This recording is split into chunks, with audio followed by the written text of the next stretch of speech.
Rumah tua yang menyimpan cerita. Di ujung jalanan berbatu di kawasan elit Bandung Utara, berdiri sebuah rumah megah bergaya kolonial Belanda dengan gerbang besi hitam tinggi yang tertutup rapat. Rumah itu milik hartawan Santosa, seorang kakek berusia 74 tahun yang dikenal sebagai Taipan Property dan pemilik ratusan hektar tanah di Pulau Jawa. Namun, meski hidup dalam kemewahan, hartawan memilih kesendirian setelah istrinya wafat 10 tahun lalu. Namun, tak semua sudut rumah itu sunyi. Di antara dinding-dinding mewah itu, suara lembut seorang gadis kerap terdengar. Namanya Sari, pembantu rumah tangga berusia 26 tahun yang baru bekerja di rumah hartawan selama 2 tahun terakhir.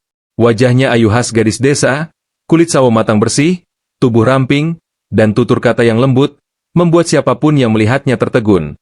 Bab 2. Awal yang tak disangka.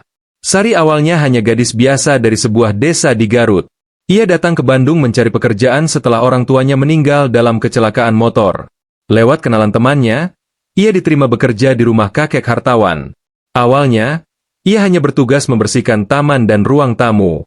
Namun seiring waktu, ia dipercaya mengurus kamar pribadi sang kakek. Saat pertama kali membersihkan kamar hartawan, Sari terkejut melihat banyak lukisan lama, surat-surat tua, dan sebuah kotak kayu kecil yang selalu terkunci. Ia penasaran, tapi tak berani bertanya. Hingga suatu malam, hartawan yang pulang dalam keadaan mabuk ringan, menyuruh Sari duduk di kursi berseberangan dan bercerita tentang masa mudanya.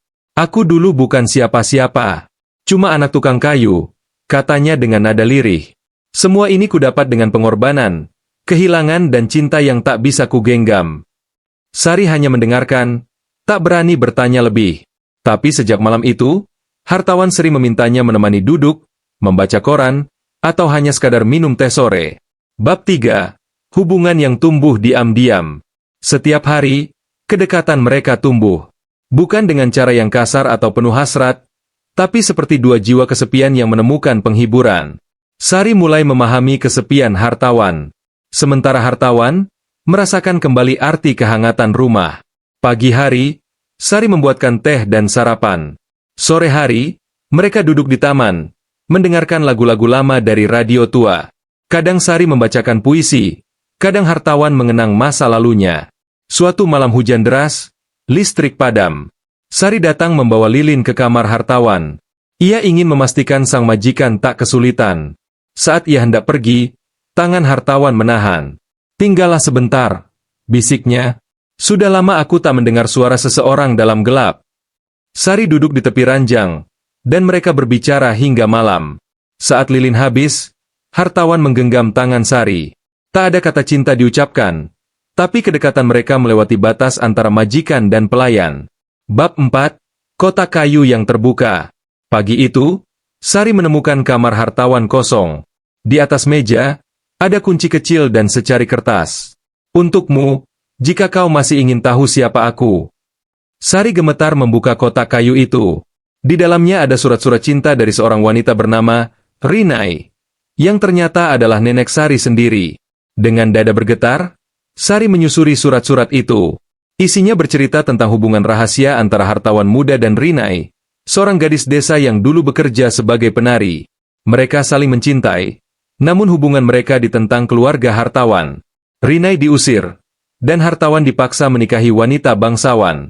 Surat-surat itu adalah bukti cinta yang tak pernah padam. Sari sadar, ia adalah cucu dari cinta pertama hartawan. Hubungan mereka tak sekadar majikan dan pembantu. Ada garis nasib yang mempertemukan mereka kembali. Bab 5. Menemukan makna baru. Hartawan tak meninggal, seperti yang ditakutkan Sari. Ia hanya pergi ke makam Rinai di Garut. Ketika kembali, ia memeluk Sari erat. "Kau mirip sekali dengan dia." Waktu benar-benar mengulang kisah yang tertunda. Hari-hari berikutnya, Sari tak lagi hanya bekerja.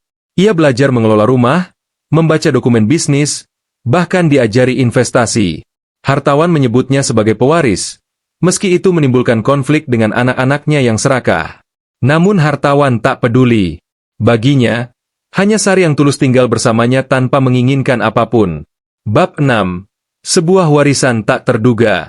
Saat hartawan wafat 2 tahun kemudian karena sakit, surat wasiatnya mengejutkan semua orang. Ia mewariskan seluruh harta kekayaannya kepada Sari, bukan anak-anak kandungnya. Karena hanya dia yang mencintaiku sebagai manusia, bukan sebagai bank berjalan, tulis hartawan dalam surat itu. Publik heboh. Media massa menggila. Tapi Sari memilih tetap tinggal di rumah tua itu, membuka rumah baca untuk anak-anak dan mengenang sang kakek dengan diam. Penutup, cinta yang tak biasa. Hubungan mereka bukan hubungan biasa. Bukan pula hubungan yang mudah diterima logika. Namun cinta, terkadang menempuh jalan yang tak terduga. Antara seorang kakek kaya dan pembantunya yang cantik, ternyata mengalir darah cinta lama yang tak pernah mati. Dan di balik gerbang mewah itu, kisah cinta yang tertunda akhirnya menemukan rumahnya.